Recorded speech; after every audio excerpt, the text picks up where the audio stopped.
Príjemný dobrý večer.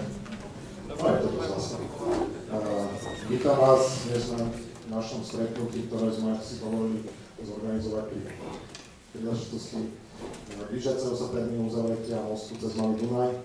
Ja by som medzi nami chcel privítať pani námestničku primátora, pani Kratochvíľovú, ktorá bude dnes predstavovať za magistrát, prečo treba most opraviť a ako. Máme tu zástupcu dopravného podniku, ktorý ste mali nejaké otázky ohľadne MAD, zástupcu Krajského dopravného inšpektorátu ohľadne všetky veci, ktoré sa týkajú dopravného inšpektorátu. Máme tu zástupcu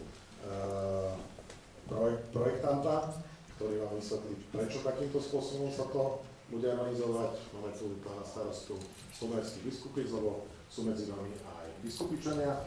A som tu teraz starosta v Rakúne, ktorý bude vás týmto večerom sprevádzať a dúfam, že vám zodpovedá všetky otázky, ktoré vás budú trápiť. Ja by som ešte na začiatok chcel povedať, že celé dnešné stretnutie bude zaznamenávané na kameru a bude následne od zajtra zverejnené na webovej stránke, aby aj obyvateľia, ktorí sa nemohli zúčastniť tohto večera, aby vedeli, o čom dnešné stretnutie bolo, aké otázky padali a ako boli zodpovedané. Takže v prípade, že niekto má problém s tým, že je to zaznamenávané, tak asi s tým nič neurobíme, alebo naozaj je to verejné stretnutie a chceme, aby väčšia časť v Rakúne aj Dunajských Biskupíc vedela, o čom sa dneska budeme baviť. Ja vás na to upozorňujem. Takže poprosím pani námestnička, nech sa páči, odovzdávam ti slovo a povedz nám viacej o tom všetkom. Dobrý večer, prajem. Som rada, že ste prišli toľky. Je to dôležitá vec pre mňa, samozrejme pre vás, sa to týka úplne v najväčšej miere. Ja úplne na úvod mám pripravenú prezentáciu, kde vám povieme všetko o tomto moste, o tom, prečo musíme robiť to, čo robíme, aké je riešenie definitívne, ale samozrejme, aké je riešenie dočasné počas teda rekonštrukcie, respektíve výstavby nového mostného objektu. Takže skúsim to rýchlo zbehnúť. Tak ako povedal pán starosta, máme tu pozvaných hostí, predpokladáme, že budete mať otázky a my sme pripravení vám tie otázky odpovedať. Takže začnem tou prezentáciou. Takže história mostu na Hradskej ulici, vybudovaný bol v roku 1962, v roku 2007 až 2008 na moste boli osadené obojstranné lahovky pre peších. V roku 2022 bola klasifikácia stavebno-technického stavu do kategórie veľmi zlý. V roku 2023 diagnostika prepočet zaťažiteľnosti mosta ukázala, že je potrebné mostné lahovky, teda lahovky, ktoré tam boli osadené, odstrániť. A v apríli 2024 padlo rozhodnutie o komplexnej modernizácii mostu Hradská. Ako bude vyzerať modernizovaný most? Odstránime existujúci most a súčasné piliere, vybudujeme nový stredový pilier, osadíme novú dvojpolovú spriahnutú oceľobetónovú konštrukciu, na moste budú dva jazdné pruhy a združený chodník pre chodcov a cyklistov. Výška mosta zostane nezmenená. Aktuálne podpory po úprave využijeme pre nový most. Časť mosta sa vyrába už v predstihu ako prefabrikáty a na stavbe sa len zmontuje. Takto bude vyzerať. Toto je pozdĺžný a priečný rez novou mostnou konštrukciou. Časová os modernizácie maj 2024, to bola vyhlásená mimoriadna situácia, boli odstránené lahovky pre peších, vyriešenie situácie a vylúčenie dopravy na 7,5 tony, to už teda máme za sebou. V septembri 2024 bolo ukončenie prác na dočasnom premostení.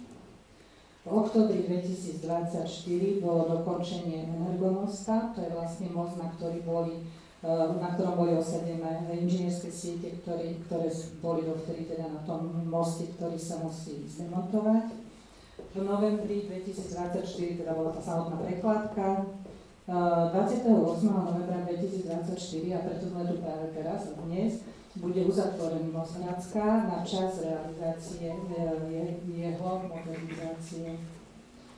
V decembri 2025 je predpokladaný termín ukončenia modernizácie, no spravíme všetko preto, aby boli práce ukončené skôr. Budeme všetko robiť preto, aby to bolo už v septembri budúceho roka. Dočasné premostenie Malého Dunaja Výstavba bola ukončená v septembri a v rámci projektu boli vykonané všetky potrebné skúšky, ako aj kolaudácia. Vozovka nového mosta má šírku 4 metre a chodník pre peších 1,5 metra. Dočasné premostenie bude dostupné pre vozidlá mestskej hromadnej dopravy, záchranné zložky a samozrejme pre chodcov. Vodiči ostatných vozidiel budú musieť využiť niektorú z alternatívnych trás.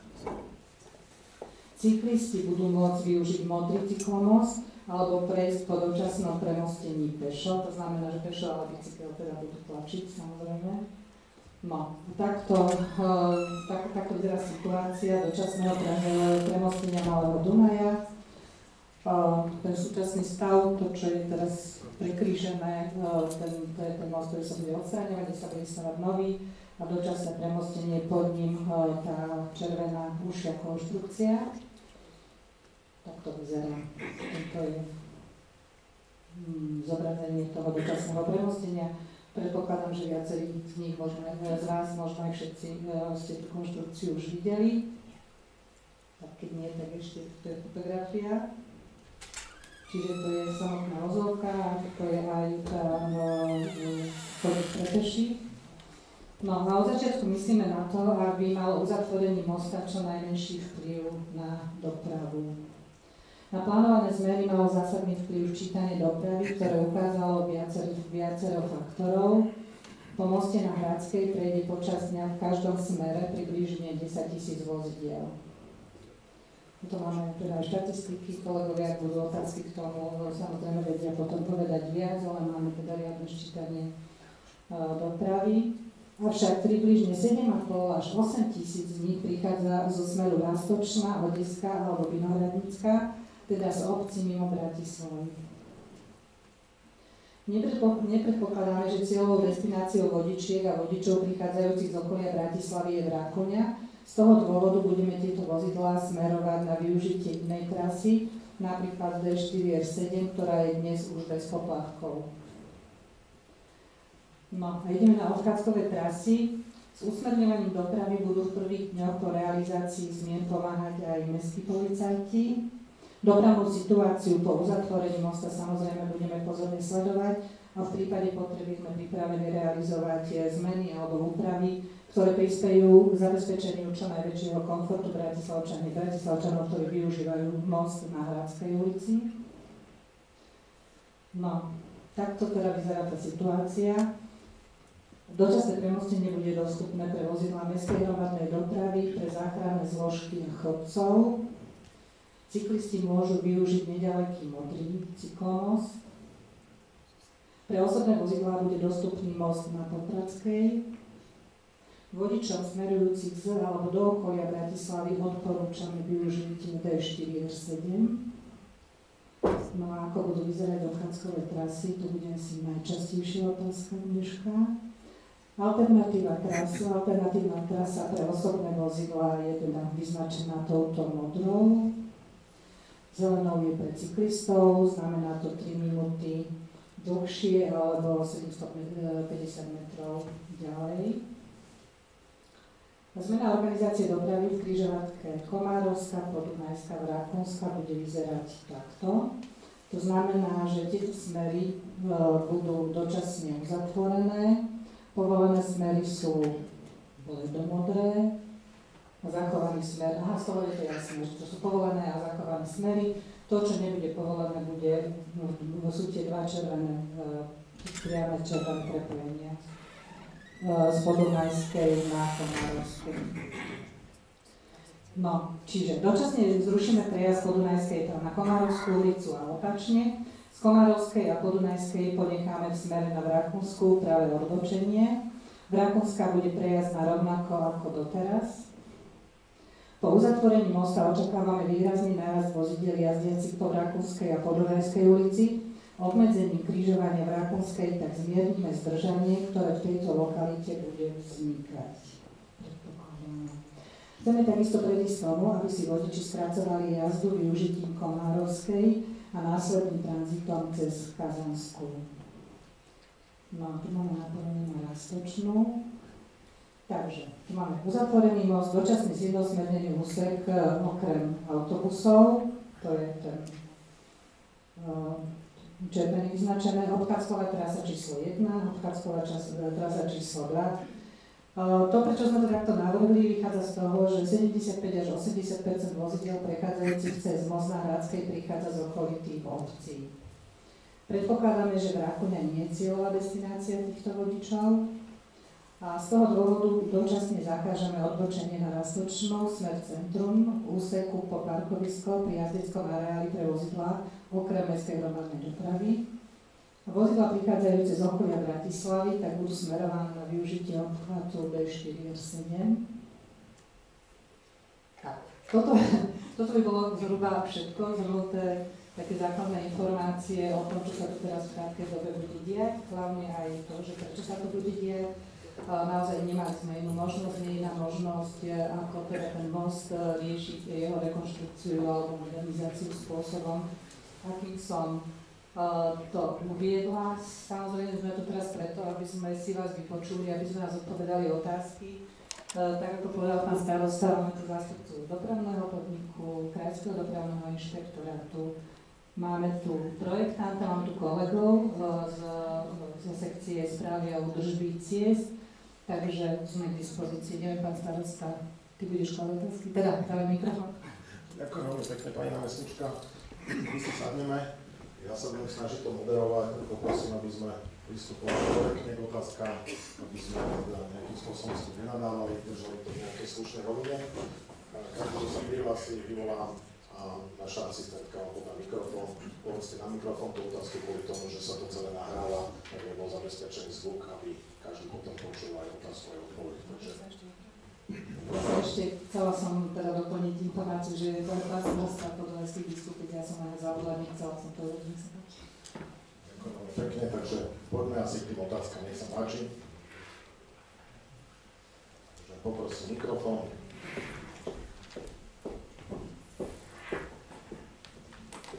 Dobrý večer. Chcem sa spýtať, či som tomu porozumel dobre, že na most je zákaz vjazdu pre motocyklistov.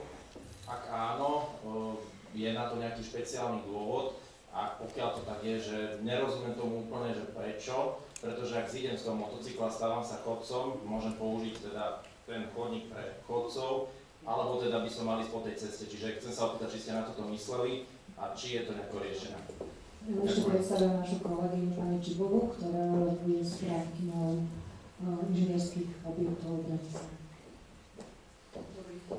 Dobrý deň, takže samozrejme, že mysleli sme na všetkých účastníkov cestnej premávky, ale most má šírku vozovka 4 metre a keď si predstavíte, že autobus má šírku 3 metre, v žiadnom prípade neviete ho obísť, keď sa stretnete na tom moste, či na bicykli, či na motocykli. Samozrejme, ako motocyklista, keď idete s motocyklom, môžete použiť chodník pre peších, ale po vozovke, tým, že na vozovke nie sú opatrenia také, aby ste mohli tú vozovku použiť, tak to nie je možné. Táto vozovka je to konštrukcia ŽDM 16, ktorá sa používa pri rôznych živelných udalostiach a pohromách a máme ju zapožičanú na celé obdobie trvania modernizácie mosta a naozaj je určená, bola naprojektovaná a rovnako bola aj stavebne postavená a skolaudovaná výlučne pre potreby MHD. Nie je skolaudovaná pre použitie osobných motorových vozidiel rovnako ako motocyklov. Ďakujem, nech sa páči ďalší.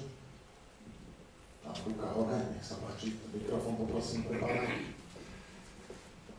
Dobrý večer, ja sa chcem opýtať o hľadu MHD, keďže zo zastávky Šipová budú teraz deti musieť chodiť jednu zastávku 67, že či to budú musieť mať poplatné električenkou, alebo to bude bezplatné. Tak to je otázka. Ďakujem pekne, dobrý večer prajem. Štandardná tarifa sa uplatňuje na všetkých linkách MHD, vrátane linky 67. V tom smere, v ktorom hovoríte, je v nej dostatok kapacity. Ja vnímam, že tá 67 je pohodlná spojenie. Ale že bezpoplatnená. Tak ako je doteraz, áno. Že po jednej zástavke musíme platiť 30-minútový lístok. Ak vám môžem doporučiť, tak v súvislosti je teraz viacero možností tarifných, ako využívať MHD. Určite tá najvýhodnejšia možnosť je ročná električenka. Vychádza podstatne lacnejšie ako zakúpiť ten 30-minútový listok, pokiaľ by deti chodili nepravidelne, tak vedia rozmýšľať, či sa im oplatí mať aplikáciu alebo ak iba niektorú časť roka mesačný listok, ale aj pokiaľ by štandardne chodili že pravidelne do školy, školský rok, nejakých tých 10 mesiacov minus prázdniny, stále výrazne výhodnejšie vychádza ročná električenka pre deti.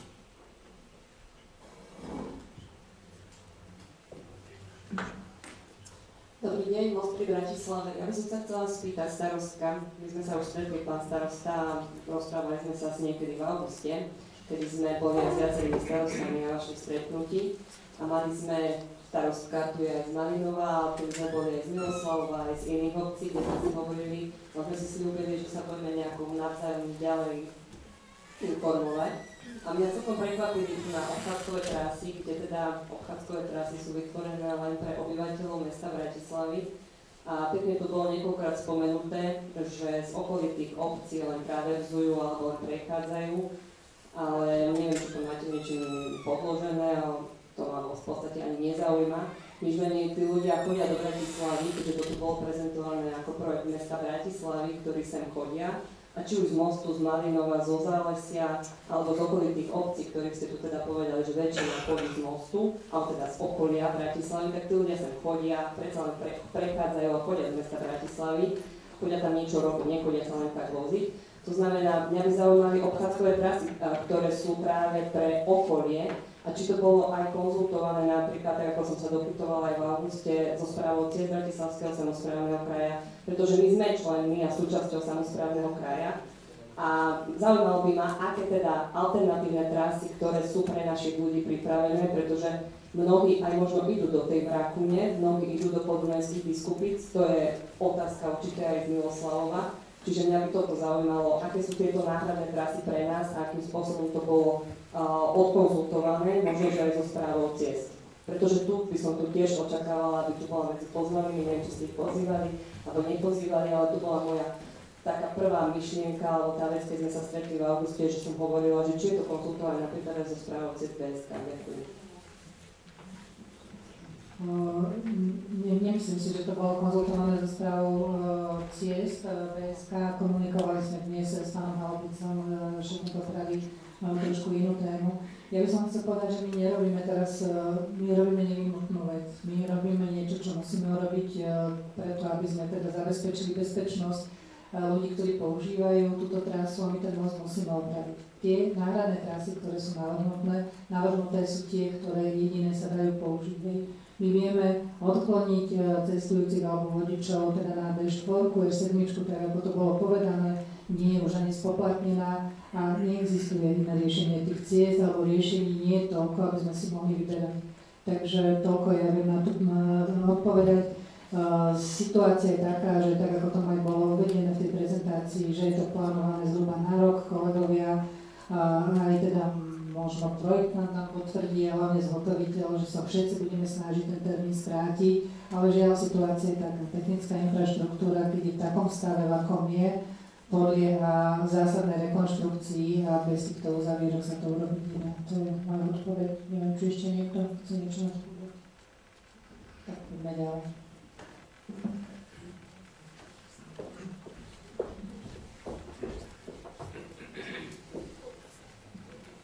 Dobre, ja som to za firmu alebo za spoločnosť Orlen, a či som myslel aj v tomto na podnikateľov, ktorí sú na Hradskej. My máme sieť čerpacích staníc a my žijeme z pohybu aut. Tak teraz to je dosť obmedzené, keď to napadne 22 000 aut. No, viete, len keď je ten most v takom katastrofálnom stave a v prípade, že by spadol, tak sa tam ďalej nedostane nikto, ani to MHD. Takže nejakým spôsobom muselo aj mesto, aj mestská časť zareagovať. Ja som veľmi rád, že po 10 rokoch, kedy sme každý rok upozornili na to, že most nie je v dobrom stave, tak sa našlo tých 3,5 až 4 milióny eur na rekonštrukciu toho mosta. Ako by tu bolo viackrát povedané, urobí sa všetko preto, aby to bolo urobené čo najskôr. Ale viete, no, neviem si predstaviť, ako to inak urobiť, aby tých 22 000 aut tam chodilo aj počas toho, kým sa bude most rekonštruovať. technicky nie je možné. A keď by sme mali postaviť vedľa náhradný most, keď by mohlo 22 000 aut chodiť, tak by sme museli rekonštruovať asi ten.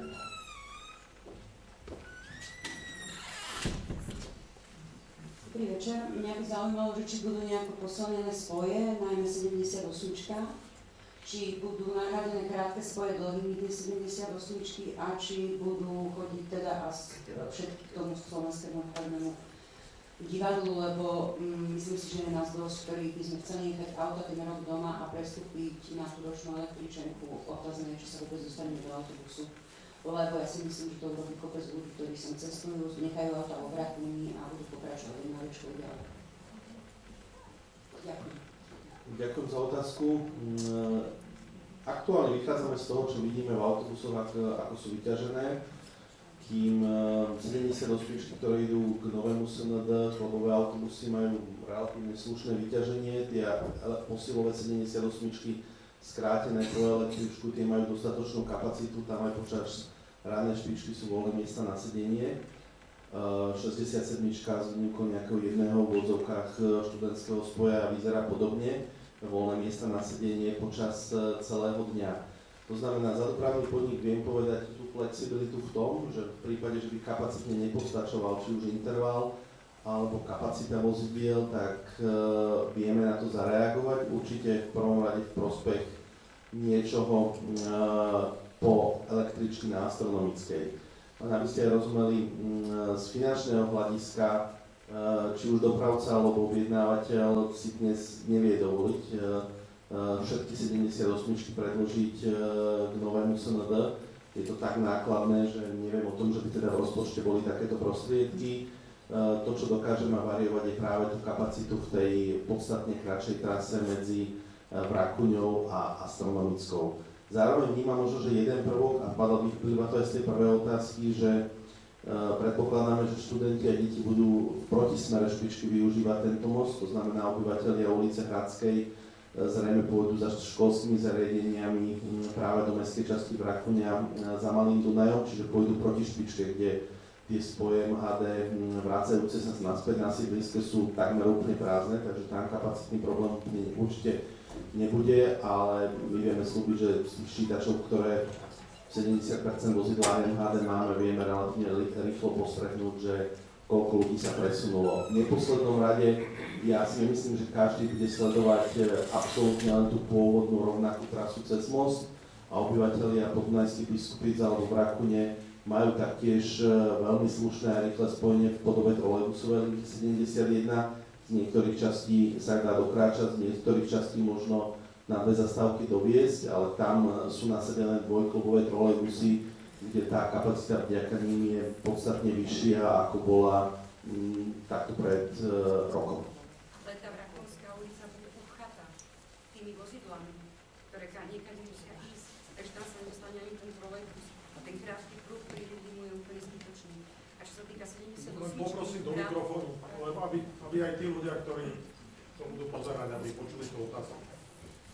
Možno by bolo dobre sa zamyslieť, prečo tá 78 krátka nebýva taká vyťažená, pretože v podstate ľuďom rieši málo čo, iba dostane v jednej električke, ktorá ide do Karolky, hej. Ale napríklad my, čo robíme, ja neviem, v okolí Krížnej a tak my proste ideme to 78 a už som raz tú chybu spravila, lebo som nevedela, že krátka chodila po Astronomickú a odvtedy, keď potrebujem ísť, tak idem iba na tú dlhú, čiže preto sú krátke asi prázdne, lebo všetci čakáme proste na tú dlhú, tak ja neviem, že...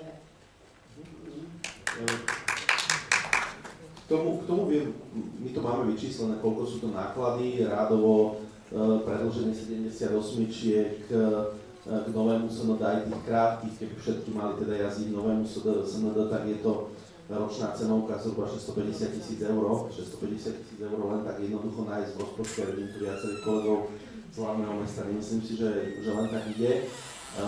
Pokiaľ cestujete na Krížnu, z vlastnej skúsenosti viem povedať, že aj ten prestup z tej krátkej 78 na Astronomickej do električky, ktorá ide plynule bez zápch na tú Krížnu, vás dovezie porovnateľne rýchlo, alebo možno, že aj rýchlejšie niekedy ako samotná 78, ktorá ide cez Drieňovú a Chatu Križovatú, Bajkalská, Trnavská. Povedala len okolie, hej. Proste nové mesto. Tým len vysvetľujem, že prečo aj tie skrátke 78 existujú, pretože dovážajú ľudí k električke, ktorá dovezie hĺbšie do centra ako samotná. Ja chápem, že tomu, komu vyhovuje ísť v Eurovej, je 78 ideálna, ale kto ide napríklad do oblasti Kamenného námestia, alebo obchodnej ulice, alebo celkovo centra, tak pre toho zase tá električka je podstatne výhodnejšia a rýchlejšia. A v tých linku 9, tam takisto to nie je tak dávno, čo sa nahrádzali na linke 9 staré električky novšími, kapacitnejšími, tam ten priestor aktuálne vidíme. Ja by som možno doplnil, mňa teda potešila tá informácia, že posúdime, vyhodnotíme. Ja si myslím, že dopravný podnik za prvý mesiac bude vedieť, ako sa cestujúci správajú a urobíme všetko preto, aby ľudia boli spokojní a možno pristúpime k nejakému krátkodobému riešeniu, že dneska 78 chodí do hodiny 4 dlhé a 4 krátke, tak možno znížiť 4 krátke na 2 dlhé a možno nejakým spôsobom nájdeme riešenie, tak aby to bolo OK. To je, ako povedal pán Donová, posúdime po prvom mesiaci, lebo dnes nevieme, ako sa tí ľudia budú správať. My naozaj, jak to vidím, má tú analýzu, koľko v ktorom autobuse ľudí, v špičke, koľko je potom, takže ja si dám taký záväzok, že po prvom týždni, 2-3, keď už naozaj uvidíme, akým spôsobom ľudia nastupujú do tých autobusov, tak si sadneme s dopravným podnikom a budeme hľadať riešenie. 650 000 asi v rozpočte nenájdeme, ale možno keď predložíme 1-2, tie vieš 78 a 2 zrušíme na to krátke obdobie, tak sa dostaneme možno na nejaké číslo, ktoré už budeme vedieť v rozpočte nájsť a bude akceptovateľné. Tak sa páči pani Čierno. Ja by som sa chcel opýtať, v akom štádiu sa nachádza vybudovanie cyklotrasy medzi Rakyňou a Ružinovou po Prihradskej a že či sa neplánuje využitie zníženej vlastne frekvencie dopravy na Hradskej ulici k tomuto vybudovaniu. Tá cyklotrasa je pripravená, bolo tam teda verejné obstarávanie, máme vysúťaženého aj zhotoviteľa. Po dohode s krajským dopravným inšpektorátom sa čakalo na uzatvorenie vlastne tejto témy, že to akým spôsobom sa bude riešiť aj obchádzkové trasy, aj celkovo to, aké budú termíny začatia ukončenia výstavby mostu Hradská. Máme dohodnuté so zhotoviteľom, že tieto práce začnú na jar. To znamená, že máme projekt, máme zhotoviteľa, takže na jar sa začne a myslím, že tam je taká doba výstavby pomerne krátka. Čiže určite budúci rok bude aj začatá, aj ukončená. Malo by sa to teda robiť počas uzavierky mostu a malo by to byť dokončené súčasťou dokončený mostu. Môžem sa ja spýtať ešte k tým bratislavským. Ja som napísal mail ohľadom toho napojenia Malinovo, most pri Bratislave, smer Drakonia a Podunajskej Biskupice. Pán Halabico, že ste to konzultovali. Máme to aj odpoveď od neho presne napísal. Odpoveď od neho je, že sa bude riešiť tá križovatka, napojenie na D4, alebo... Áno, ďakujem. Ja som dostala váš e-mail ráno a som to konzultovala s pánom Halavicom a mi napísal, tak ja prečítam, je tu možno viac bratislavských obyvateľov. Rekonštrukcia cesty 2/505, 2/572 most pri Bratislave z dôvodu uplatnenia revíznych postupov bola verejná súťaž vyhodnotená dňa 7.11., čiže pomerne neskôr asi o tom. Je teda tá prvá veta aktuálne prebieha lehota na odoslanie oznámenia a vyhodnotenie následne bude podpísaná zmluva o dielo.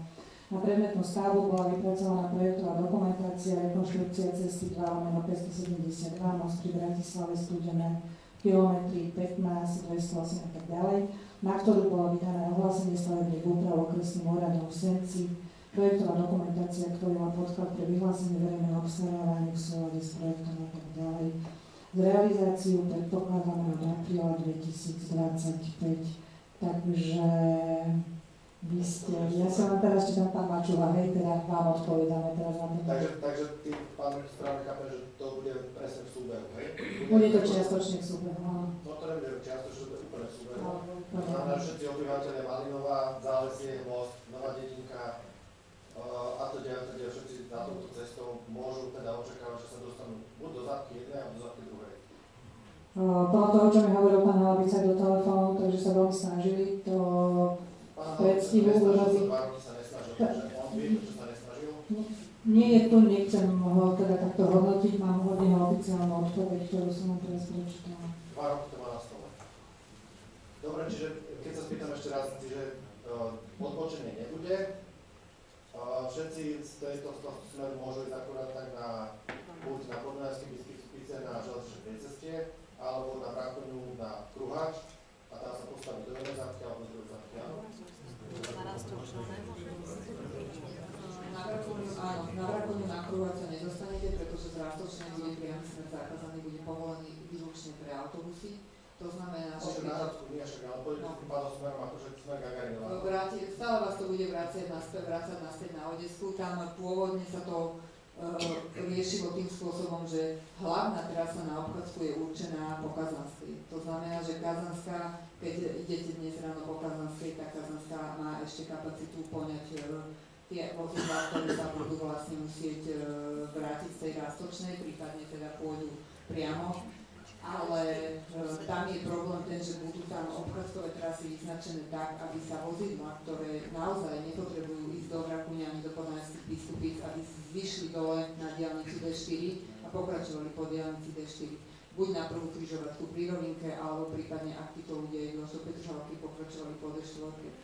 Tým, že teda my sme toto konzultovali rovnako s ministerstvom dopravy, na tom prvom krízovom stretnutí na okresnom úrade bol dokonca prítomný Bratislavský samosprávny kraj, bol tam aj zástupca Slovenskej správy ciest, boli tam všetci prítomní, tam sme to riešili tie úplne prvé tie základné veci, kade smerovať tú dopravu a tak ďalej. Ministerstvo dopravy nám vtedy prisúbilo, že teda bude tlačiť na to, aby všetky úseky D4, F7 v okolí Bratislavy boli bez poplatku, čo sa teda v lete podarilo. Následne tak sa naprojektovali všetky tie obchádzkové trasy, aby sme tých ľudí, ktorí vlastne sa snažia prejsť, tranzitovať iba cez Vrakuňa, cez Biskupice, nemajú tú cieľovú destináciu, ani nevykladajú deti v škole, ani nič podobné, aby nechodili do Vrakuňa, do Podunajských Biskupic. A z mostu ja viem prejsť do Vrakuňa cez Rastočnú, či vôbec nie? Cez Rastočnú nie, viete prejsť po Odeskej. Po Odeskej na Dvojkrižnú a na Kazanskú. A taká alternatíva, že by sa išla keby na Tomášov, na to Studené, na tú križovatku, na tú Tečkovú, čo je na Vinohradnicu a lenže no, tam bude problém, potom samozrejme tam už teraz je tá Vinohradnická dosplná, to znamená, že... Nie na Vinohradnicku, že ísť na Studené, na tú križovatku, čo je smer Košariska, a tam odbočí ako keby doprava smerom na obchvat, a tam musí ako keby nejakú riadenú križovatku, lebo tam sa nedá zaradiť, lebo tam nevieš na križovatku. To je tá križovatka. Áno. Toto je už zase ale mimo pôsobnosti Bratislavy. My sme mohli obchádzkové trasy navrhovať výlučne v katastri mesta. A predpokladá, že BSK neuvažovaný s integrovanou dopravou integrovanú dopravu zatiaľ myslím, že neuvažoval. Nie, ale tak ako to už bolo povedané v súvislosti s dopravným politikom aj v súvislosti s tým, že teda sa udejú tieto zmeny organizácie dopravy, my situáciu budeme vyhodnocovať. Prislúbili na to obidvaja pánovia starostovia, že sa tomu budú takisto venovať a ak bude treba urobiť nejaké ďalšie opatrenia, tak budeme samozrejme k dispozícii. Neviem, či chceš tomu niečo povedať, pán starosta? Dobre to povedal. Dobrý deň. Chcela by som sa opýtať na MHDčku 87. Pred voľbami nám pán Valo na kapusnici slúbil, aj si to zapisoval do mobilu, že 87 vráti nie naspäť, ale že dali sme ho aspoň cez sídlisko, to znamená cez Estónsku, miestny úrad Vrakuňa, aspoň na Čirisku. Tiež si myslím, že by to dosť pomohlo v tejto situácii 87 vrátiť cez sídlisko, alebo ak nie, tak aspoň na Čirisku, aspoň časť Vrakuňčanov by sa mohlo dostať doslovna tu do Petržalky, dokonca robím pri Eurovej, tak som si našla, keď 78 je strašný autobus, čo sa týka rána, aj po obede. Neviem, ako ste išli dneska sem, či to 78 a naozaj ste boli 50 minút v autobuse, lebo taký je stav. Ale dala som si na nohu, pozrela som si, dá sa ísť aj 87 na most Apollo, zbehnem dole som pri Eurovej. Ale musím tu prestupovať na Toriskej na autobus. Keby ste videli, koľko ľudí vystupuje na Toriskej, z 87 ostanú dvaja ľudia. Aj dneska to tak bolo. Myslím si, že tá konečná 87 je úplne o ničom, keby sa aspoň potiahla na Čirisku. My My chceme potiahnuť aj s dopravným podnikom, sme o tom niekoľkokrát rokovali. Chceme potiahnuť na čelisku aj kvôli teda šoférom a ich zázemiu, ale potrebujeme na to rozhodnúť sa o jednej veci. Buď zjednosmerniť či Žitavskú, alebo zrušiť 40 parkovacích miest na Žitavskej. Čiže viete, tento nebýva na Žitavskej, chce, aby sa zjednosmernila, alebo aby sa zrušili parkovacie miesta. Tento býva na Žitavskej, tak určite zruší parkovacie miesta. Takže... Prečo nemôže ísť cez sídlisko? Kaďal cez sídlisko? To musí... Cez Kruháč na Čilisku. Áno. Vždy je to ocenené samozrejme. Základná najjednoduchšia trasa je z Korytníckeho predĺžiť po Žitavskej. S pánom starostom bola konzultovaná aj tá možnosť, že v jednom smere by to bolo cez Žitavsku a v druhom smere by to bolo cez Železničnú ulicu, čiže aj to je nejaká alternatíva, ktorá by lepšie obslúžila územie aj z dopravného hľadiska. Samozrejme je logické, aby končila na Čiliskej alebo teda už ponovom na stanici v Rakuňa, alebo teda pri železničnej stanici a bolo to lepšie spojenie. Tam má to svoju cenovku, tá cenovka, ak sa naposledy pamätám, sme to vyčíslovali, teraz vám nepoviem presné číslo, ale cca 150 000 eur to ročne bude ako náklad zvýšený, ktorý je predpoklad, že zoberie tých pôvodných ľudí, ktorí dneska k nej dokráčajú alebo sa jednu zastávku dovezú nejakou líkou v protismere a následne ju využijú. Čo vám dávam za pravdu, že určite je alternatívne spojenie do Eurovej 87 vďaka Eurovej 2 a teda zastávke na moste Apollo. Mnohí ľudia to takto využívajú ako možno práve to najrýchlejšie spojenie, aj preto sa nesnažíme tú 78 tak nejako výrazne posilovať, lebo ide cez zápky, ide cez celé mesto, čiže v tom sme relatívne pomalá a to, čo je rýchlejšie, sú električky. Aj preto dávame stále tú alternatívnu skrátenú 78, že ak klubová 78 uviazne v zápchách po meste, aby vždy z tej astronomickej aspoň ten vzájomný preklad 67-78 skrátené, aby od električiek doviezli do Vrakune ľudí. Ak sa ma pýtate naozaj, že koľko meška, a je to hlavne nevyspytateľné. Niekedy príde zmeškaná 78 z centra na astronomickú 3 minúty po obednej špičke, niekedy 12 minút.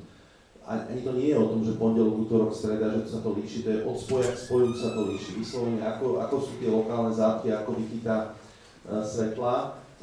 To znamená, áno, je relatívne nepravidelná, to čo určite je pravidelná sú práve tie spoje. Keby sme všetky spoje okrem veľkej ceny dali do centra mesta, tak sa rozbijú a sú ešte viac nepravidelné. Čiže preto sa snažíme zachovávať aj tú alternatívu vždy nejakú 78 z astronomickej, aby kto príde električkou relatívne presnou, aby mal presný odchod krátkeho autobusu smerom k Rakune. Toľko to máme. Ale kedy bude tá 87 na Čiliskej? Ale to, ja si myslím, že som to povedal v tom zmysle, že to závisí od peňazí.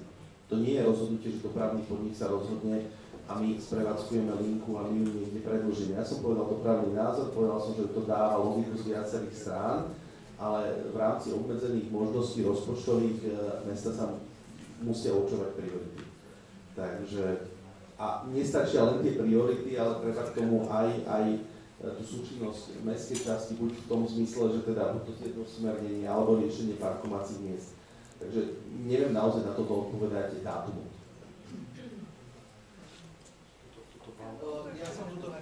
Dobrý večer, ja by som sa chcel spýtať, že tí, čo chodíme po Hradskej, teraz Novej Rakune, dá sa povedať, že či bude nejaké parkovisko, kde sa bude dať zaparkovať čo najbližšie pri moste, niekde na Leknovej alebo tak. Požiadali sme krajský dopravný inšpektorát o to, aby sme mohli na Leknovej posložne toho chodníka vyznačiť parkovacie miesta dočasné, aby sa mohlo na Leknovej parkovať po celej dĺžke na chodníku čiastočne na ceste, takže čakáme na stanovisko dopravného inšpektorátu. Keď že ho postavíme kladné, tak to tam vyznačíme. Aby som sa na to pýtal, keď ste povedali, že ten most sa pripravuje alebo vyrába už dopredu, prečo to celé bude trvať rok? A druhá moja otázka je, že či potom jazdy do Bratislavy, tak aj z Odbajkalskej, budú nejak intervaly na semaforoch zrýchlené, lebo už teraz sú tam aj zápky ráno, či sa tam dá nejakým spôsobom pomôcť, lebo pokiaľ sa mám dostať na Trnávku každé ráno z mostu, tak toto si teraz neviem dosť dobre predstaviť. Ja odpoviem najprv na tú otázku, teda tú druhú, čo sa týka tých signálnych pánov na cestných svetelných signalizáciách. Toto samozrejme my teraz budeme veľmi prísne sledovať, hneď ako sa most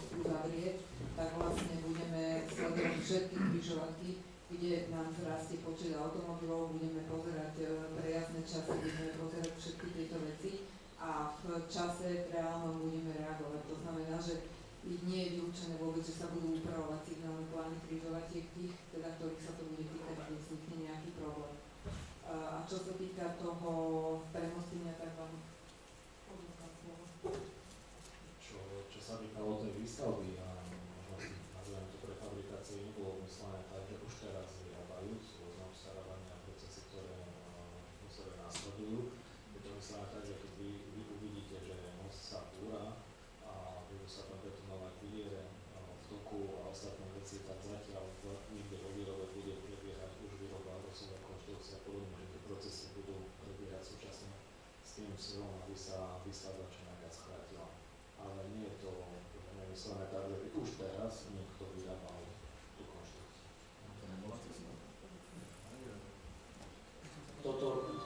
Ja som tieto organizačné veci, ktoré ako to bude robiť ale skôr si myslím, že je to o tomto. Teda už je vysúťažený, hej? Áno.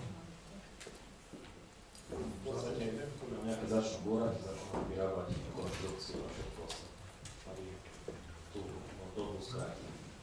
Môže sa stať, že to bude menej, závisí aj od povetrnosti, ako bude zima a ostatné veci. A určite si myslím, že nebude si to byť od materiálovať a môže to dopadnúť. Potom tam pôjdu naspäť, dobre? Siete budú na energomoste. Tie budú stále. Tie budú na energomoste a čo sa týka mosta, tak ten koncept ostane. Stále bude dvojtruhový most a potom bude rozšírené na 4 metre, alebo dostatok pre cyklistov a prechodcov.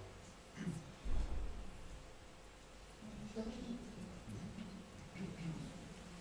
Môžem sa spýtať, ten havarijný stav sa bol za nami minimálne teda tých 5 rokov, a som sa chcela spýtať, že prečo investor a projektant neuvažoval s tým dočasným riešením tak zvoleným, aby umožňoval nielen dopravu MHD, ako ste spomenuli, že to je len konštrukcia umožňujúca prepravu alebo teda premávku do hromadnej dopravy, ale prečo tam nebolo zvolené riešenie také, ktoré by umožňovalo možno zníženú prejazdnosť alebo teda s nižšou rýchlosťou, ale aby tam bola možno aj osobná doprava a tým by sa umožnilo hoci pomalšie, ale teda nejakú prirodzenú reguláciu. Samozrejme, okrem ostatných tých obchádzkových trás.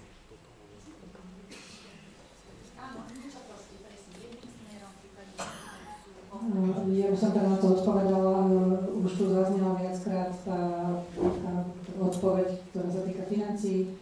Je to riešenie, počas ktorého, alebo v rámci ktorého chceme zabezpečiť mestskú hromadnú dopravu, tak ako to už bolo povedané, aby sme robili ešte ďalšie premostenie pre individuálnu dopravu, bolo by to zásadne drahšie.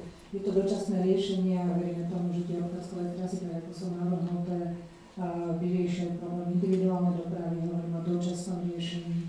Definitívne riešenie samozrejme bude komfortné pre všetky druhy dopravy.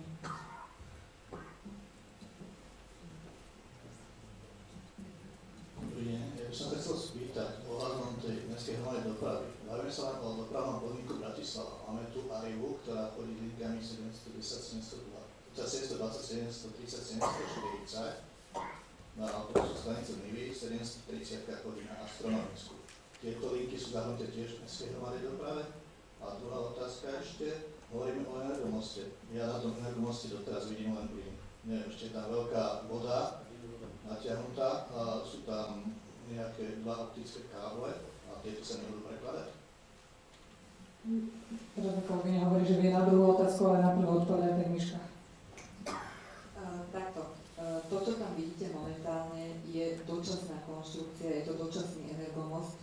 Projekt trvalého energomostu sme práve obdržali, to znamená, že ten bude postavený kúsok ďalej za týmto dočasným energomostom a budú na ňom trvalo preložené všetky siete, ktoré boli na moste Hradská, to znamená, bol tam plyn, bol tam kábel západoslovenskej distribučky venkový, bol tam UPC Telekom a bola tam voda. Všetky tieto siete budú potom preložené na trvalý energomost, ktorý zostane v majetku mesta a bude to vlastne spravené všetko do ukončenia modernizácie tohto mosta na Hradskej. Momentálne teraz je tu plyn, prekladajú sa obidva optické káble, prekladá sa voda a prekladá sa takisto kábel závodoslovenskej distribučky. Máme prisúdené, že to do toho 28. kým sa začnú buracie práce na moste stihnú. Čo sa týka tej ďalšej Arivy, samozrejme, že s Arivou sme jednali takisto, teda jednalo sa prostredníctvom dopravného podniku a Ariva rovnako bude používať toto dočasné premostenie. Ešte to je MHD, máme tu dočasný most, ktorý má šírku 4 metre, čiže autobusy z mesta sem a stade z Rakune do mesta sa budú stretať pred týmto mostom. Ako bude riadená táto doprava, aby nevzniklo to, keď vznikne zápcha niekde na Bajkalskej, zrazu pôjde 78 za sebou a zapchajú cestu prehradnú a celú prácu. Áno, samozrejme, toto sme všetko riešili vopred. Je to spravené a pripravené tak, že momentálne obchádzkové trasy, ktoré vedú vlastne okolo tohto dočasného mosta, sú spravené tak, aby sa autobusy videli. Samozrejme majú tam značkami určenú prednosť, to znamená, takisto budú vodiči MHDčky a Arivy upozornení, ako sa majú správať na tomto moste. V prípade, že by začalo sa niečo také diať, že by sa začal buď zapchávať krúhač, že by tam začal niekde autobus, tam by stál na krúhači alebo niečo podobné, z druhej strany by hrozilo. Momentálne už sú osadené na dočasnom premostení dočasné semafory, ktoré vlastne v prípade, že sa niečo takéto začne diať, budú spustené a bude most fungovať dočasne na semafory.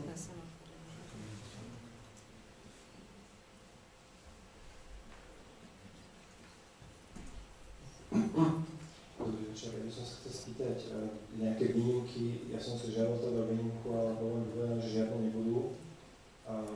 Nejaký dôvod na to existuje, že keď teda tá hradečka môže tam ísť, autobusy tam môžu ísť a za určitých okolností niektorí ľudia, ktorí sú tu, vydali pádne argumenty, že potrebujú cez ten most prejsť. Je to možné? Nebude to možné v záujme toho, aby teda tá verejná osobná doprava mala zabezpečenú maximálnu prejasnosť, s tým, že nie je to verejná osobná doprava, ale sú to aj zložky, záchranné služby, sú to policajti, samozrejme hasiči, sanitky, tí budú mať povolenie viac, plus chodci. Neviem si predstaviť teda, aký typ výnimky, alebo aký by mal byť dôvod, ale to, že teda bolo povedané, že aký je to most dočasný, ako má šírku, že tam bude obojsmerne teda tá verejná osobná doprava, čiže nemyslíme si, že je tam priestor na výnimku. Skúste povedať, že o čo by nám šlo. Výnimky, teda hlavne ide o to, že mimo Bratislavy som videl rekonštrukcie ciest, osadnený semafor, proste tie auta sa striedali, chodili hore dole. Jedná sa o 10 000 aut, hej, v poriadku.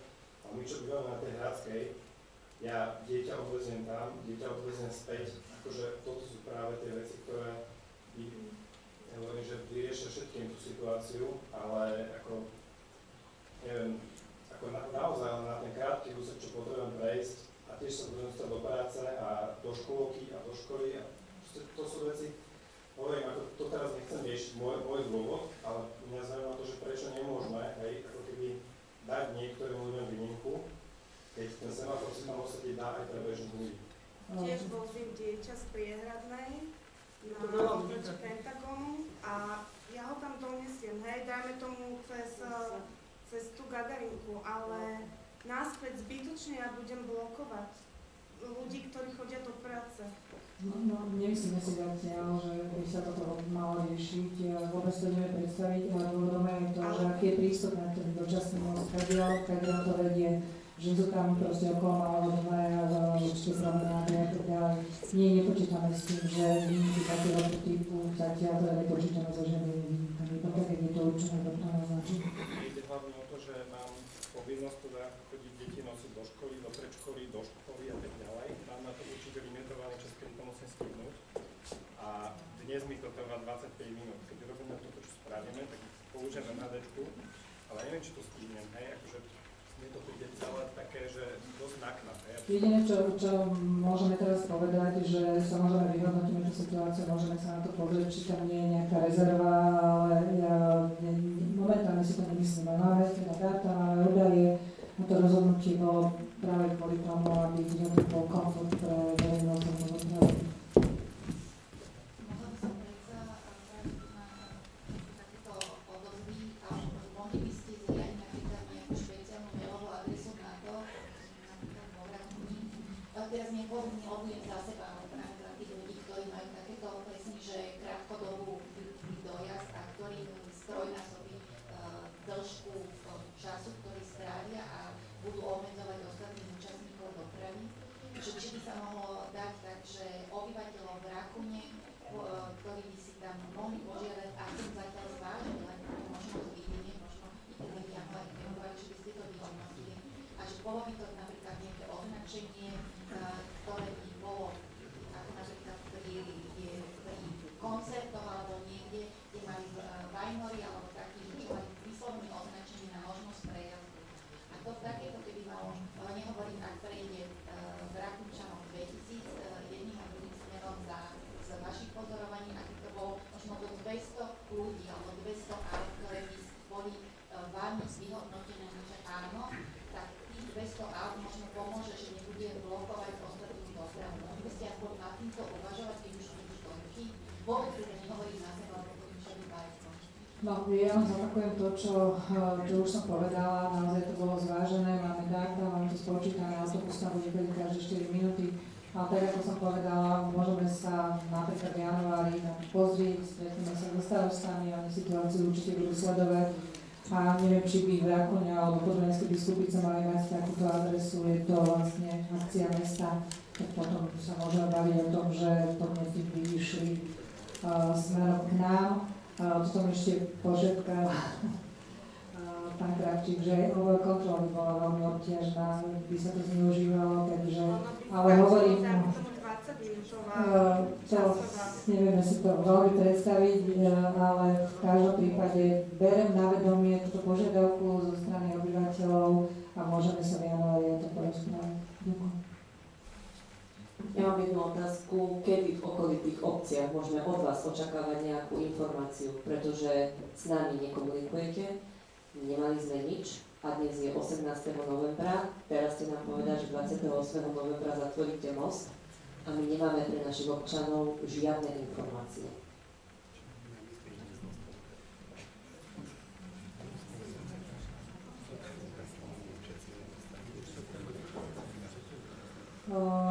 Pani starostka, my budeme informovať tak tradične, tak ako o všetkých takýchto akciách informujeme na stránkach hlavného mesta alebo na sociálnych sieťach. Môžeme sa teda nejako spojiť, kolegovia mi tu hovoria, že boli s vami nejaké prvé rokovania, takže kontakty na všetky okolité obce, ktorých sa to dotkne máme, tak môžeme vám potom poslať naše informácie, ktoré môžete zazdieľať. Ak budete mať, pani starostka, ďalšie otázky, tak samozrejme sme k dispozícii. Ale tie otázky sa mali riešiť predtým, než Ale my sme riešili tie otázky, hovorím, že boli rokovania aj s vami. A teraz mi tu kolegovia hovoria, že... No takže boli, kľudne môžeme si, nechám vám na mňa kontakt, môžeme sa spojiť zajtra spolu, ale znova zopakujem, preto robíme aj toto stretnutie s obyvateľmi.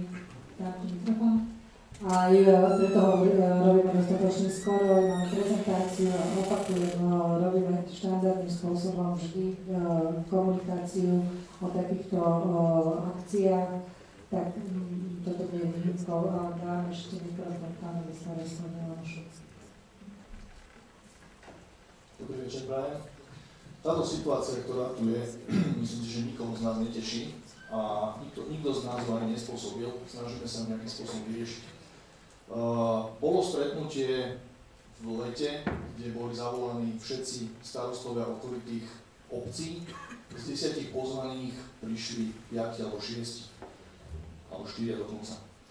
Čiže chcem vás veľmi pekne poprosiť, že dneska, keď už sme v hodine 12. tak skutočne už skúsme nejakým spôsobom spoločnými silami túto situáciu vyriešiť. Nikoho nás to neteší, ako som povedal, ale musíme ju vyriešiť spoločne. Z Podunajských Biskupíc a v Rakune vedú iba 4 cesty.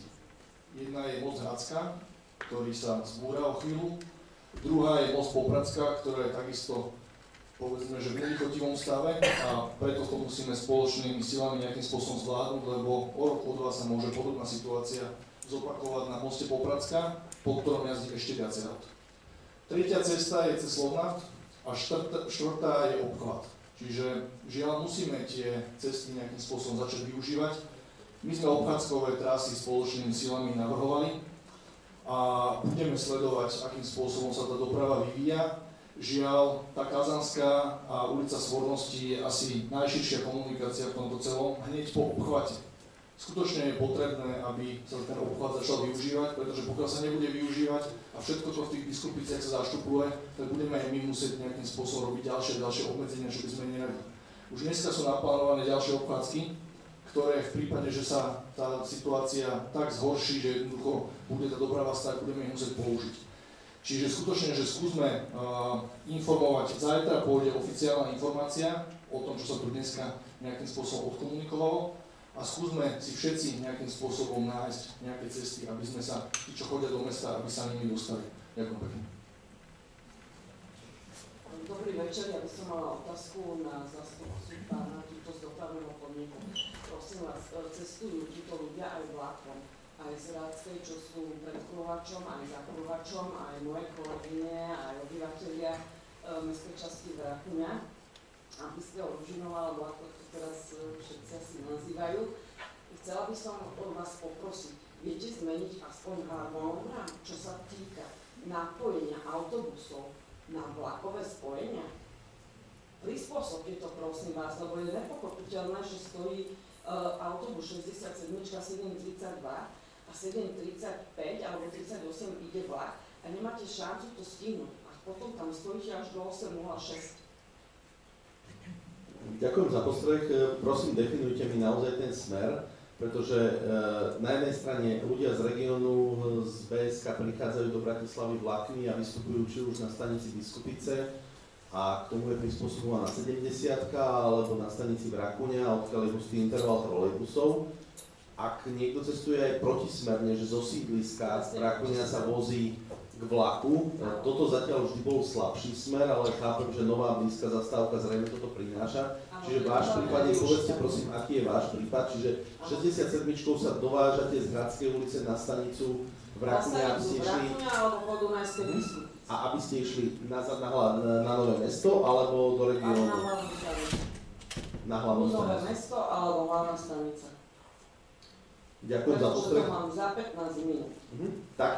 Takýto ťah sme, alebo takýto zatiaľ silný prúd sme nezaznamenali.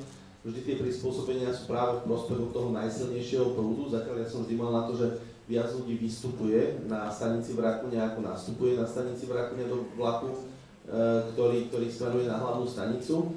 Ale ďakujem za tento postreh. Pozrieme sa, do akej miery 67 sa dá alebo nesadá na vlaky. Ďakujem. Nesadá absolútne. Hovoríte o jednom konkrétnom spoji, už keď sa na to pozrieme, sa chceme pozrieť na celý deň, ako to je. Nežije ona v izolovanom svete, ona chodí nenáhodne zase z astronomické, je koordinovaná so 78, čiže ona nemá iba samostatný grafínum, ktorý nesúvisí s ničím iným, plus ešte máme takéto postrechy v Biskupiciach na vzťah medzi 70 a 67 na Trojničnom námestí smer Vinohradnícka, takže tieto veci všetky treba dať dokopy, čiže nie je to len jedna požiadavka, ale pozrieme aj na toto. Ďakujem za to. Tak, ja by som vás poprosila aspoň v tej ránej špičke. Od tej pol 8. aspoň do tej pol 9. Lebo sa tam potom nevyužíte tie spoje a vlastne nikto nenastupuje potom na tej stanici Novej Vrakuňa. Všetci sa radšej odvezú autami na stanici do Biskupic, kde ide aj spomalený osobný klasický vlak, alebo ten rýchlospoj, ktorý nestojí v tej Vrakuňi. Takže krásna nová stanica vo Vrakuňi a nevieme sa na ňu dostať. Ďakujem.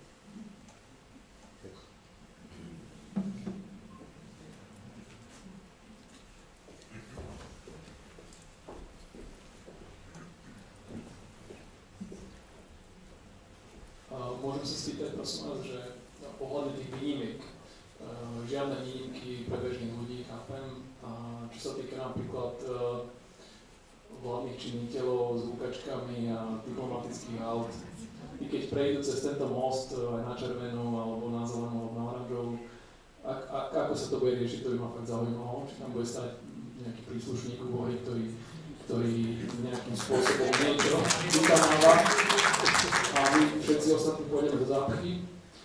Druhá otázka ešte možno aj dočasný most.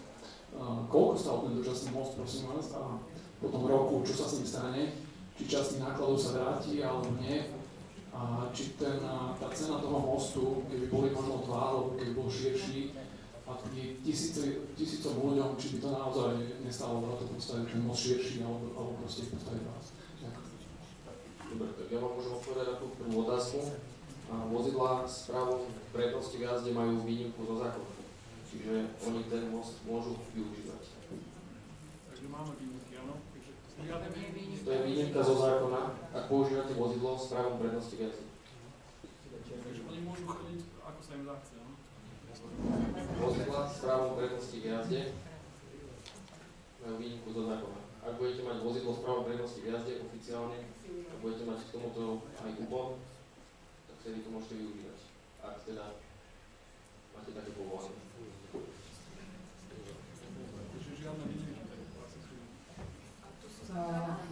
Ja som nedopočúvala úplne tú otázku, Miška, môžeš mi? Že teda prečo sa nepostavil aj druhý most? Koľko stál ten? Dočasný most stal okolo 760 000 aj s tými úpravami, s tými napojeniami a s prenajmom na 1 rok. Ten most je prenajatý a všetky tie stavebné právy a všetko okolo, čo sa robilo, že dokopy je to 760 000.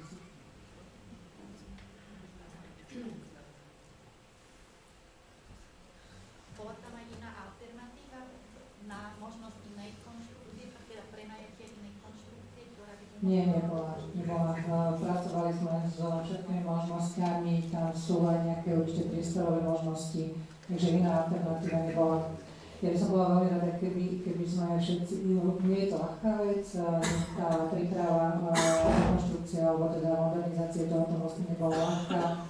Samozrejme sme chceli zachovať dopravu minimálne v takom rozsahu, ako je to nakoniec naprojektované. Ja by som bola veľmi rada, aby sme navnímali všetci minimálne to, že je tu nevyhnutnosť, že jednoducho ten most bol v takom stave, že sa toto všetko udieť muselo a teda ten výsledok bude pre Rakovčanov aj obyvateľov Komenských Biskupíc a všetkých ostatných, ktorí teda používajú túto konštrukciu, zásadne lepší. Takže my sme vlastne radi, že sa nám podarilo toto dať dokopy a nezatvárame most, ale ho rekonštruujeme. A to, kým ho zrekonštruuje, si vyžaduje určité obmedzenia a hlavne o tých dnes teraz s vami hovoríme. Takže či sme povedali všetko. Možno ešte je dôležité povedať to, že samozrejme o všetkom budeme informovať a my sme stále k dispozícii. My máme veľmi intenzívnu komunikáciu aj s obidvoma pánami starostami a kdokoľvek, keď bude mať ďalšie otázky, myslím tým aj pani starostku Mostu pri Bratislave, sme tu mali novom ďalší. Môžem, ešte by som sa chcel opýtať, že či počas realizácie je plánovaná výstavba aj počas víkendov a sviatkov? Si predpokladám, že áno. Je to určite aj súčasťou projektu organizácie výstavby. Ja vám teraz úplne presne na to neviem odpovedať, kľudne nám napíšte, odpovieme. Bojíte sa rušenia? Nie, ja iba s tým, že ono skracovania vlastne výstavby.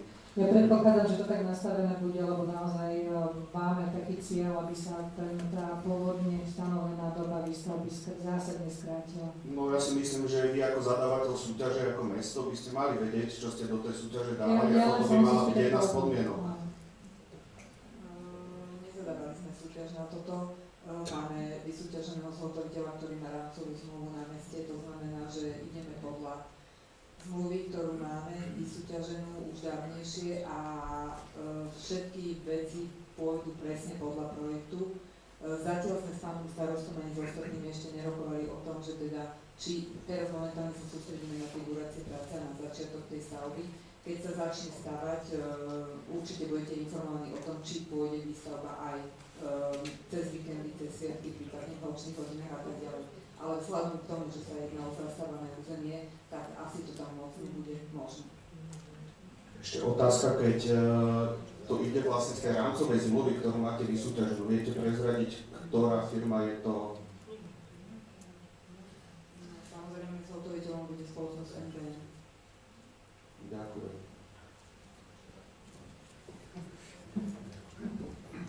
Ja len za mňa, že v prípade, že príde požiadavka z magistrátu pracovať cez víkend na nočných hodinách, tak ak mi to zákon dovolí a hygiena bude v tomto aktívne nekontrolovať, tak určite to povolí.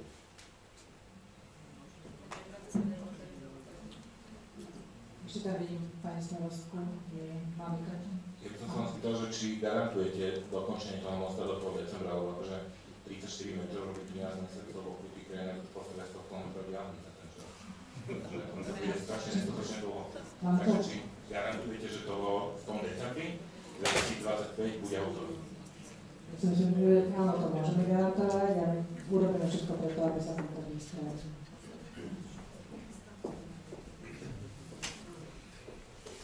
Ja mám ešte jednu otázku. Videla som tu cyklotrasy, od nás napríklad veľmi veľa ľudí práve využíva dopravu aj pomocou cyklotras, alebo teda bicyklov povedla Malého Dunaja. Poviem rovno, že keď sa zrušili tie lávky pre peších, tak ja sama som tam zostala stáť, lebo nebol priechod prechodcov, ako sa tam dostať. Vlastne som išla cez križovatku, stála som tam, nevedela som sa dostať na druhú stranu Malého Dunaja. Potom som to skúšala po tej strane Malého Dunaja, kde je krúhač, tam som zostala zase, lebo tam to išlo popod, teda most cez Malý Dunaj, tak som tam zostala, išla som potom cez všetky priechody až poza kostol. To znamená, akým spôsobom je vymyslená táto doprava, lebo však sú tu ľudia z tej časti v Rakúne, ktorí takisto chodia povedla Malého Dunaja, že ako to bude. To znamená, či je tam nejaká alternatíva, obchádzka, lebo to je jar, každý bude chcieť chodiť na bicykl, poviem vám, chodí tam veľmi veľa ľudí. To znamená, akým spôsobom je toto, lebo doteraz tá cyklotrasa alebo tá doprava tá diaľ nebola dobre označená. Keď ste išli povedla strany Čovky, tak jednoducho tam ste zostali stáť a videla som tam veľmi veľa ľudí aj peších, ktorí nevedeli, tak diaľ majú prejsť, lebo tam vyšli z boku, nebol tam priechod prechodcov, nebolo tam nič. To znamená, akým spôsobom to teraz bude takto zabezpečené, lebo naozaj povedla Malého Dunaja chodí veľmi veľa cyklistov. No, je to súčasťou projektu organizácie dopravy a tak mi hovorí kolegyňa, neviem, či už to bolo aj skontrolované, ale bude riadne vyznačená obchádzková cyklotrasa. Ja by som sa ešte vrátil k tej mojej otázke. Pani odborná zástupkyňa na začiatku povedala, že niektoré časti toho mostu sa už vyrábajú. Pán zástupca investora povedal, že keď sa začne búrať, tak sa začnú vyrábať. Len mi to ako si nejak nevychádza a ani ste mi neodpovedali na to, prečo 12 mesiacov, či sa to nedalo naozaj spraviť za kratší čas. To nie je rovný úsek diaľnice, kde ste robili nejakú telesu a či sú iba asfaltovali, treba si uvedomiť, že sú určité betonárske procesy, keď beton zaletí, nemôže nie na druhý deň tam robiť ďalšie veci. Bude to musí vyzrieť, sú určité technologické odstávky. Keď sa vybuduje mostovka, napríklad nemôžu mesiac tam dávať asfalt, musí sa mu skôr urobiť prečetiaca vrstva, izolácie, všetko ostatné a tieto procesy idú po sebe a majú nejakú postupnosť časov. Takže nedá sa niektoré veci porýchliť. Preto aj keby zhotoviteľ mal niekedy, že musí robiť víkendy, budú také situácie, že on nebude mať čo robiť, lebo bude musieť čakať na 7 dní na niečo, kým vytvrdne a bude môcť až tú vrstvu položiť potom. Keby niekto to porušil, môže byť reklamácia ostatná veci. Takže nie je to len o tom, že oni tam príde tam 50 ľudí a zbuchajú to za týždeň, skrátka niekedy sú také veci, že sa nedajú robiť. Ja mám k tomu času nemám to povedať. A je to aj z hľadiska toho, čo sú ostatné realizácie, a tak je to reálne. A vyrába sa, alebo sa len bude vyrábať?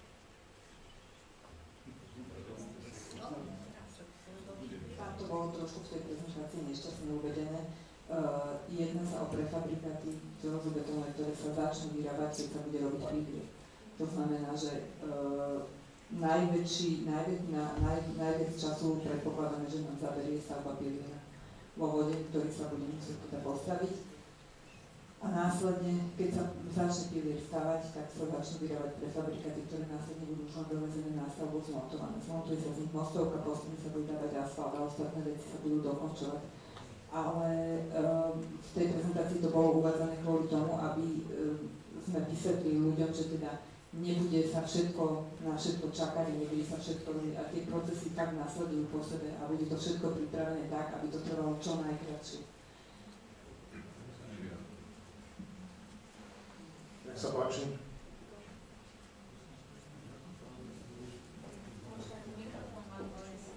Nepočujem, poprosím do mikrofónu.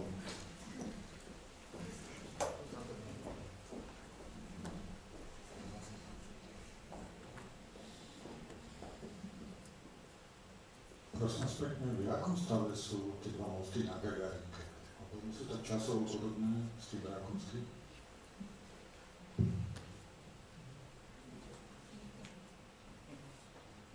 Mosty na Popradskej sú dva vedľa seba postavené a mosty na Popradskej momentálne sú v stave zlých. Nie je to až taký zlý stav ako teraz na Hradskej. Takže zatiaľ ešte mosty vydržia. Pripravujeme samozrejme projektovú dokumentáciu aj na rekonštrukciu týchto mostov. Ešte takú krátku otázku preložka Hradskej náhodou. Na preložke Hradskej pracujeme, už je vypracovaný nejaký projekt. Máme asi pred mesiacom požiadal súkromný investor, ktorý chce realizovať v kvadrante 4 výstavbu, tak požiadal územné rozhodnutie na umiestnenie komunikácie. V prípade, že dostane stavebné povolenie v priebehu pol roka, tak by do 3 rokov mohla byť postavená prvá etapa. To znamená od súčasnosti od toho Bauhausu po čističku odpadových vôd a následne budeme hľadať finančné prostriedky na to, aby sme dobudovali ten zbytok. Táto prvá etapa by mala stať súkromného investora okolo 15 miliónov, takže aj druhá etapa by mala stať mestskú časť 15 miliónov. Máme rozpočet na 1 rok na všetko 15, takže budeme hľadať nejaké riešenie. Ja by som chcel asi tak na záver zhrnúť všetky otázky a odpovede. Budeme rokovať s dopravným inšpektorátom o umiestnení parkovacích miest na Lechnovej, aby obyvateľia, ktorí budú chcieť prejsť pešo, aby mali kde zaparkovať. Ja si myslím, že toto by nemal byť nejaký zásadný problém, naozaj je tam potrebné vybudovať odstavné plochy na krátkodobé parkovanie. Posúdime prvé 2-3 týždne s dopravným podnikom, ako reagujú obyvateľia na to, v ktorých autobusoch chodia, akým spôsobom by sme tie mohli niečo posilniť a kde by sa to aj finančne nejakým spôsobom dalo rozhodnúť okamžite. Pokúsime sa čo najskôr 87 zaviesť na Čilisku, musíme sa dohodnúť, akým spôsobom vyriešiť Žitavsku, lebo by to vyvolalo aj tým, že by na Žitavskej sa priamo robila zastávka pred školou, aby mohli žiaci chodiť do školy, alebo zo školy priamo autobusu, nemuseli chodiť pešo. A zároveň z Čiliskej by sa vracala 87 po železničnej, čiže obslúžila by aj túto časť územia a mohla by opäť parkovať a mať zastávku medzi žiadnou školou na železničnej. Takže toto je vec. Pokúsime sa tie výnimky, ako povedala pani námestnička, pre tých 30-40 ľudí, ktorí vozia deti, ale výhradne pre nich. Lebo viete, udeľovanie výnimiek je tak trošku aj komplikované, lebo už za mnou boli taxikári, že chcú výnimku, aby mohli teda, nemuseli chodiť po verejnike. Boli za mnou rozvážači jedla Bolt, aby mali výnimku, lebo aby sa im nepredražila cesta. Boli za mnou telesne postihnutí, že chcú mať výnimky. Samozrejme rodičov chápu kvôli deťom. Každý by chcel výnimku, len ak urobíme výnimku 1, 2, 3, 4, 5, samozrejme nie je to na mne, aby som dal aj 10 výnimiek, ale tým pádom tam ten most skolabuje, lebo to územie, ktoré tam je úzke, tie autobusy tam budú mať problém sa vytáčať, každé 4 minúty tam ide autobus, takže to jeden prejde a hneď druhý pôjde, ale pokúsime sa s magistrátom spolu nájsť riešenie pre tých 30-40 rodičov. Možno by dobre, keby ste si šerovali ráno auto a vychádza naozaj 140. Ale zase nemôže sa robiť výnimka na celý deň. Takže teda budete celý deň chodiť 5-krát na dole. Možno sa dá len časová výnimka od 7.15 do 7.45, ale pani námestnička pristúpila, že si po Vianočných sviatkov budeme mať mesiac, ako sa to vyvinie. A ja urobím všetko preto, aby sme našli nejaké riešenie. Však sme ľudia a potrebujeme teda aj pomôcť, ale za druhej strany nemôže to byť na úkor MHD a budeme hľadať teda všetky možné riešenia, tak aby sme naozaj to spôsobom zvládli, nebude to jednoduché, ale verte, že ja tam naozaj budem každý deň stáť a budem pozorovať, ako stavba postupuje. Zase na druhej strane, tak ako povedal pán projektant, uvedomte si, že keď zabetonujú pilier, tak 28 dní musí zmysle Slovenskej technickej normy zriedať ten betón. 28 dní tam možno neuvidíte človeka. Tak potom nefilmujte to, že tam nikto není, lebo to není zo zákona. Hej. Ďalšia vec, ja vám poviem takú, že dočasný most bol dokončený v septembri, ale minulý týždeň som podpísal kolaudáciu. 2 mesiace trvalo kolaudačné konanie, lebo také máme zákon. A bez toho, aby to bolo riadne skolaudované, nemôžete pustiť na ten most MHD. Takže museli sme čakať. A to bola otázka na pani starostku z mostu, že prečo neskôr, lebo my sme do minulého týždňa do štvrtka nevedeli, keď zatvorili ten most. Lebo naozaj zákon hovorí 15 dní verejná vyhláška, 15 dní na odvolanie. Že 30 dní musíte čakať, most je hotový a musíte 30 dní čakať, či sa niekto odvolá neodvolá. Teraz ďalšia vec, konanie trvá 15 dní verejná vyhláška, 15 dní v rámci konania na pripomienky. Ďalší mesiac, že to už máme 2 mesiace. Takže aj to sú veci, ktoré zo zákona nevieme ovplyvniť. Možno keby v zákone bola malá taký odsek, že v prípade vyhlásia mimoriadnej situácie sa správne konanie nevzťahuje. Ale není to, takže musíme aj takýmto spôsobom sa snažiť a robiť maximum, čo vieme. Kolaudácia prebehla v pondelok, hneď útorok ráno som podpísal kolaudačné rozhodnutie, čo samozrejme náš stavebný úrad 24 hodín celú noc pracoval na tom, aby sme to čo najskôr vydali. Takže robíme a snažíme sa všetko preto urobiť, aby to bolo, aby sme to zvládli čo najlepšie. A samozrejme, ja som na dispozícii aj s pánom starostkom Mamošom, aj s pani námestničkou, akúkoľvek požiadavku budete mať. Magistrát dúfam zriadiť teda nejakú tú mailovú schránku, most zavináč alebo niečo podobné. To už nechám na nich. A keby ste akúkoľvek otázku mali na mňa, tak ešte môžeme teraz po stretnutí alebo starosta zavináč Rakovňajská a na tom zodpovedať. Ja vám ďakujem za účasť, pani námestnička, posledné slovo.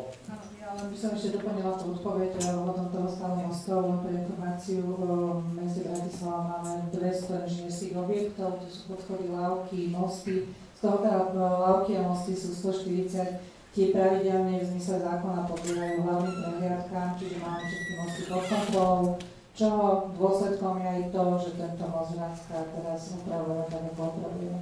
To som chcela povedať, ale takisto veľmi pekne ďakujem za účasť a samozrejme sme k dispozícii. Ja som chcel ešte na záver poďakovať pánovi Donoválovi z dopravného podniku. Dúfam, že vysvetľujú veľa vecí a dúfam, že ešte nájdeme riešenie aj na tie dlhé autobusy po Euroveu. Ďakujem zástupcovi Krajského dopravného inšpektorátu, ďakujem pani námestničke, pracovníkom magistrátu, projektantovi, starostovi Mamošovi a vám všetkým, že ste prišli a že sme mohli na túto vážnu a problematickú tému takto podiskutovať a len keď ma ešte nejakú otázku, niekto vám to zodpovedať. Ďakujem a príjemný večer.